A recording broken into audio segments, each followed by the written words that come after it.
प्रकार घडला होता भाऊ रात्री? रात्री 9:45ला कंप्लीट 7 ते 6 गाड्या होते. त्यांच्या गाड्यामधले आहे ना 3-3, 4-4 माणसं होते आणि ते डायरेक्ट आहे ना इथून आहे ना डायरेक्ट नारेबाजी करताना आतमध्ये घुसले आणि आतमध्ये घुसले तेव्हा इथे 2-3 माणसं उभे होते.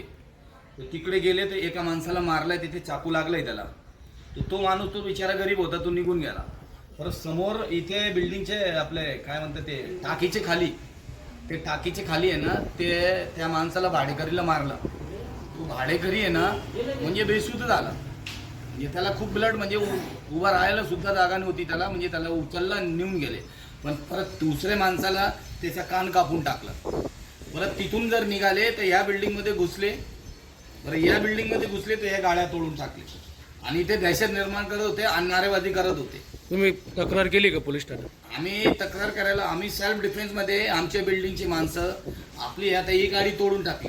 या गाडी तोडायला आहे ना ते लोक आले. आता आम्ही सेल्फ डिफेन्सला जर त्यांना उत्तर दिलं तर आता आमचे एक बिल्डिंगचे माणसाला आहे ना पोलिसांनी उचलून नेऊन गेले. कशाने फोडल्या गाड्या? काय ते कोयते होते, त्यांच्याकडे कोयते होते, रॉड होते आणि ते सगळे चिंब होते.